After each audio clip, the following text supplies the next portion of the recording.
voulez, on politise actuellement, on parle justement de politisation de l'aide humanitaire. Absolument, il y a la politique des 2 poids 2 mesures, comme si les victimes turques sont des êtres humains alors que les victimes syriennes sont des extraterrestres. Malheureusement, le constat est là, mais il y a une exception européenne quand même. L'Italie a envoyé via Beyrouth, de l'aide directement vers Damas. Aussi, il faut citer les pays arabes qui ont eu le courage de casser cet embargo et d'aller directement par leurs avions à Alep, notamment l'Algérie qui a installé un pont aérien même avec Alep, aussi les Émirats arabes unis, on a la Tunisie aussi, l'Irak, l'Égypte, la Jordanie, le Liban et d'autres qui sont absents. Au plan international, on constate la présence des États de BRICS et des États du traité de Shanghai. Donc, ça c'est très révélateur puisqu'il y a la Chine et la Russie et l'Inde. L'Inde fait partie des traités de Shanghai et non pas des pays des pays de BRICS. Donc, on voit bien que le monde est divisé. Il y a un nouvel ordre mondial. Les États de BRICS, des traités de Shanghai, des républiques souvent arabes qui sont courageuses, qui n'ont pas obéi à ces 5 sanctions qui ne sont pas humaines du tout contre la Syrie, puisque nous sommes devant une catastrophe humaine. Ce n'est pas même une guerre où on ne peut pas politiser les séismes et on ne peut pas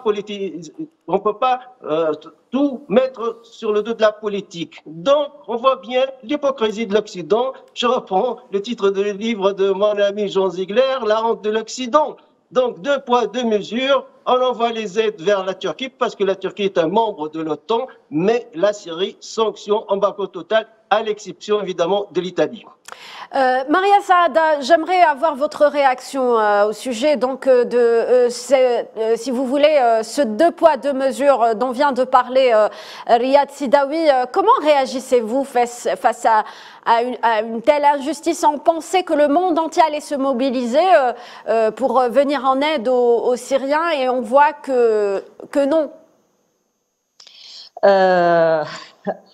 Alors, pas de surprise, après 12 ans de la souffrance d'une guerre flagrante, les mêmes pays qui parlent depuis 12 ans des droits de l'homme, des aides humanitaires, de la protection du peuple syrien, etc., sont les mêmes pays qui déclenchent il y a 12 ans, la guerre contre la Syrie, sont les mêmes pays qui sont envoyés les armes contre le peuple syrien. Ce sont les mêmes pays qui font de l'embargo sous le nom des sanctions économiques et qui sanctionnent le peuple syrien depuis 12 ans.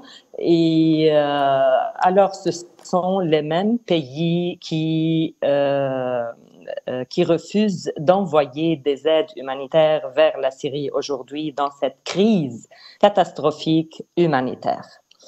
Alors, moi, je suis complètement d'accord avec Dr Sidawi, avec la situation du nouvel ordre mondial aujourd'hui. Certainement, c'est par la nature des choses.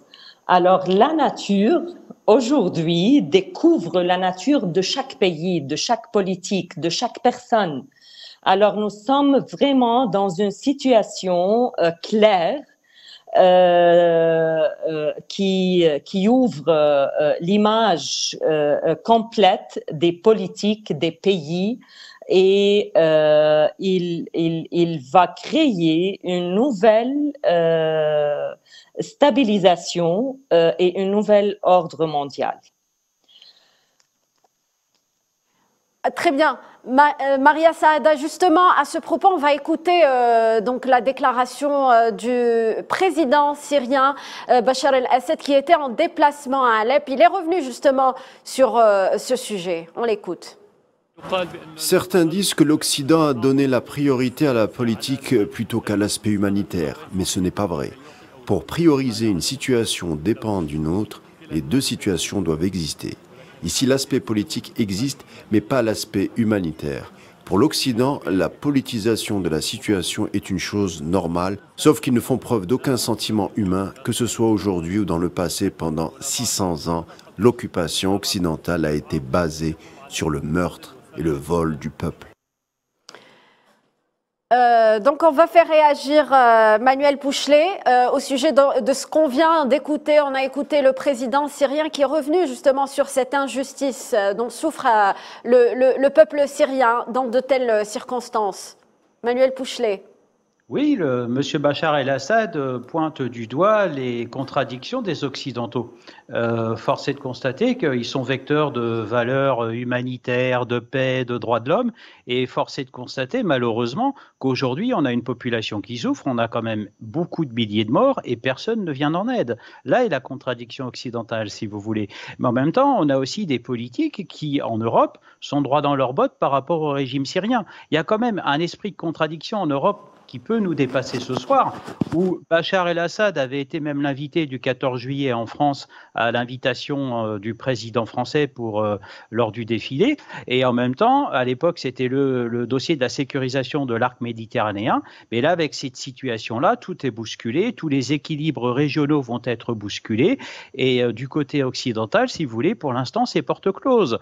Comme par hasard, l'Occident, on va dire, s'est mobilisé nettement plus pour la Turquie. Pourquoi? Parce qu'en Turquie, vous avez des chaînes de production occidentales qui fonctionnent pour alimenter l'Union européenne et d'autres territoires. Donc, quelque part, voilà la justification. En Syrie, il n'y a pas de relation. La France, notamment, a rompu ses relations diplomatiques avec la Syrie et préfère des canaux particuliers, en espérant des fois mobiliser son ambassade de France à Beyrouth. Mais bon, je rappelle que ce sont des pays avec de traditions millénaires, où la parole et le dialogue, ainsi que la représentation, sont importants et sont des gestes diplomatiques forts. Pour l'instant, en France, on tente de mobiliser pour fournir de l'aide, notamment au niveau communautaire, mais le signal est beaucoup trop faible par rapport à la mobilisation des pays régionaux. Et nous avons parlé de ce monde qui se polarise entre BRICS, entre pays d'accord de Shanghai, etc. C'est malheureusement une triste réalité. Et je vous ferai remarquer que cette mobilisation, ce monde on va dire, qui renoue malheureusement avec les blocs, se voit aussi sur d'autres crises, à d'autres échelons. Et hormis l'aspect économique, il y a aussi l'aspect politique et géopolitique. Alors justement, là, actuellement, les autorités syriennes sont sous embargo, sous sanctions internationales. Riyad Sidawi, jusqu'à quand on ne traitera pas avec les autorités syriennes?